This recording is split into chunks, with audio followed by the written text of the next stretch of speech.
It has been quite some time since I posted a video. I actually had some people on my YouTube channel asking questions about my old videos, and I was like, wow, that was like 2 years ago. So here I am in the middle of the summer. My kids are involved with summer camps and video games and hanging out with friends and going swimming.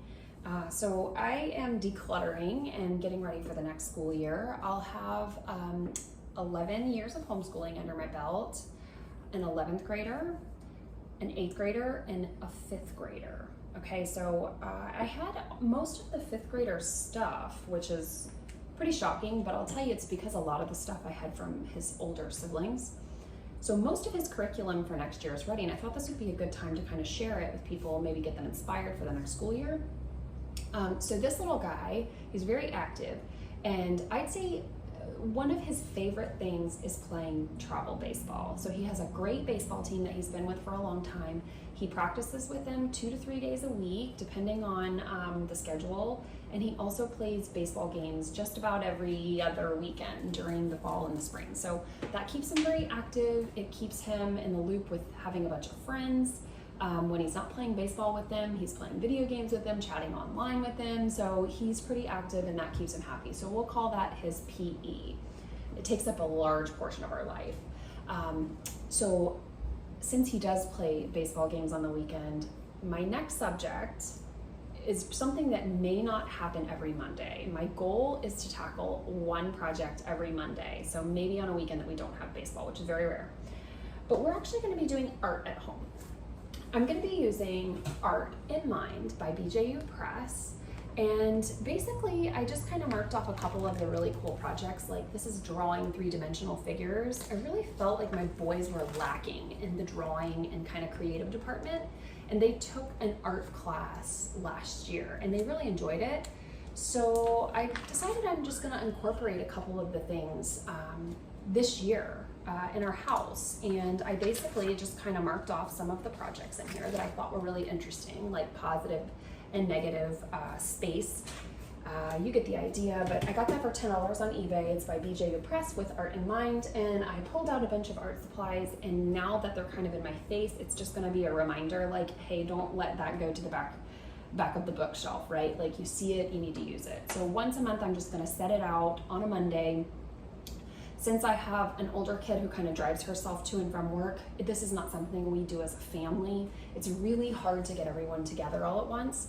So I'm just gonna casually do it with the kids on a Monday. And obviously my oldest can do it by herself, and my boys, there's a chance that we might do it maybe at lunchtime. So, but that's my goal, one project a month, crossing my fingers it works out. Another thing that we're gonna be getting into kind of as a family is soap making. I found this free booklet online. It's just a soap recipe book. And we've been kind of gathering supplies like soap molds and different types of oils and cocoa butter, and we'll pick some herbs out of the garden and use some essential oils. But my daughter expressed some interest in soap making, so I thought that that would be a cool thing. And I know my 5th grader probably like smelling all the scents and, you know, dumping stuff in different colors and stuff into the soap. So I thought that would be kind of cool for him in the artsy kind of category. So I'll kind of go over the couple of subjects that we do here at the table. This is in my dining room.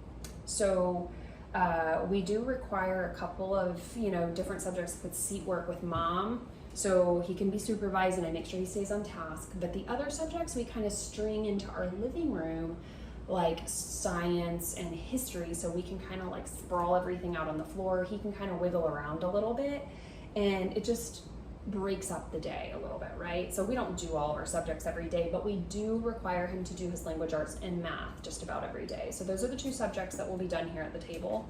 For math, we're using Christian Light Education 5. I just ordered this online today, actually, so I only have the sample that I printed. That's just your basic workbook style math, pretty cut and dry. His language arts consists of essentials in writing, which covers grammar and composition. This is something he needs a lot of help with, so I will be at the table with him for that. Another thing that we will do is called, it's actually a brand new product from All About Reading and All About Spelling. It's called Something Fishy. It's actually a reading and spelling review book. So basically you will take any words that your kid come across, and let's just say their spelling book or whatever book they're reading, and you kind of write the words on these cards, and they have all these different types of games, and they're all ocean themed. So you'll just go through the book and you kind of customize all these really neat games, because he does like card games and stuff like that. So I'll say maybe once a week we're going to shoot for doing some type of hands-on review game with either spelling words or words from his reading book. His reading books, I haven't picked all of them out, and the reason that I don't do that is because I like my kids to pick their own stuff. So he's going to start the year off with The Good Dog, because he did not finish the series last school year, and I know he enjoys it. So there's a chance I will take some of the words from this and put it into this at the beginning of the school year. So here's a few more books. I just kind of took some off the shelf. I don't know if he'll get around to those. He does like to pick his own, so I give him that freedom as long as he's reading a little bit every day. For spelling, we don't use a curriculum anymore because I've tended to notice that he is kind of a natural speller. So this is an Evan Moore Spell and Write workbook. Every so often when I feel like he needs the extra handwriting practice, I'll give him a couple of pages that have, like here's a crossword search, just a basic copywork page, writing a paragraph with different words, answering questions in complete sentences. So it's, a lot of people would call it busy work. I call it handwriting practice because he really needs it. He's a typical boy. He does not like to write.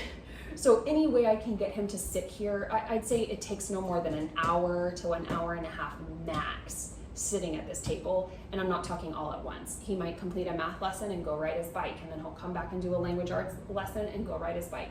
He cannot sit for very long. So that's the maximum that we can do at this table for him. So in my living room, the remaining subjects will be in a basket, and we'll just kind of get to those on a rotational kind of basis. We don't do every subject every day. So when we have our extra time, maybe in the afternoon, we might pick up his history curriculum and do a little reading out of that. So we're using America's Story 1. This is from Master Books. This is one of my favorite history series.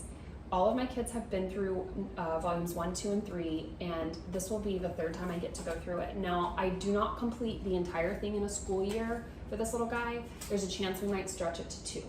But we are going to be building the timeline that goes with it. So every time we read our chapter, we're just going to be adding a person to our timeline, and at the back of this printable, it kind of gives you a timeline that you can kind of cut out and put on the wall. So we're going to work towards that a few times a week. I'm going to shoot for 2 times a week with the history thing. On days when he needs to keep his hands busy, because there are days he doesn't want to sit and listen, I've opted for learning the states and capitals, so that will also be in the basket. And I have the States and Capitals student workbook along with this book called Don't Know Much About 50 States. And this book just basically highlights different states and different things about them, things you can do in that state, the state capital, the state bird, the state tree. And in these workbooks, there's actually blank maps. And I don't know if you can see them. But so it just kind of works the student through different sections of the United States. And by the end of the year, they should be able to mostly map and know a good majority of the states and capitals. This is from Memoria Press. I ordered 2 of these workbooks, and you can see these. This is when you're actually looking at the entire state and writing out its capital and stuff. So on the days that he's not feeling like sitting and listening much, I'll try to make that as hands-on as I can for him, but it still has to do with U.S. history, right? So the other subject that we will keep in the living room is The Good and the Beautiful, Wonders of Energy. So this is kind of like a science-y credit for him, or whatever you want to call it. I don't really give credits to an elementary school student, but you get what I mean. Where's the cover of this one? So this is called Wonders of Energy. It's a science unit, and this is the teacher's guide. It's very short and sweet. There's not a whole lot of lessons. There's 14 total lessons in this book. And it basically just guides the student through different topics of energy, electricity, magnetism. It's also got some card games, like matching games, which is right up his alley because he does not like to sit still. I did purchase the student journal, and only because it was about $5. I don't know how much of this he will do, but it does have cool things like art studies. Circle all the things in the picture that you see that are natural forms of energy.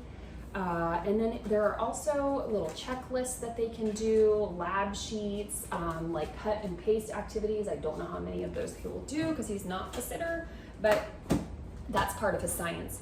Now he's also going to be taking at our co-op The Good and the Beautiful, Health and the Human Mind, which is kind of like a psychology course, and also the Good and the Beautiful Safety course, which is like a safety and life skills course. So he's gonna have a really full year of science, which I'm gonna be a little lenient on this because he is taking that at co-op, but it is something to do if he's just bored that day of our history or listening or whatever. It's something else, and there's actually lessons that get them outside, finding forms of energy, sketching forms of energy. So just feeling out the little guy, like, do we do history, do we do science, do we just go outside, right?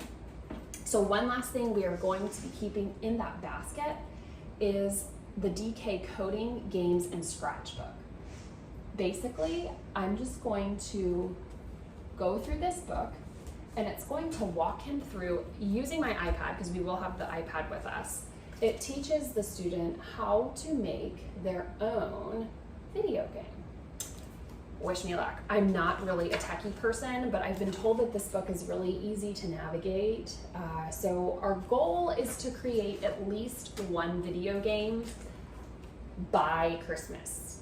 So if we can stay consistent with that one in the living room, this would be a good option on the days when he's not feeling like doing science and he doesn't want to sit and listen to that history story again. We can do something cool like video games, right? And it's still science, it's computer science. So that is the gist of what he's going to be doing this year. So I hope that was inspiring for you, and you kind of see how we squeeze different things like art and soap making and just having things in our living room, kind of treating them like games or allowing him to pick and choose what he wants to do. And we kind of like squish it all together and call it our education, but that's what homeschooling is, right? That's how it works. So it's a family lifestyle and we love it. And I wish you the best school year, and I hope this was inspiring.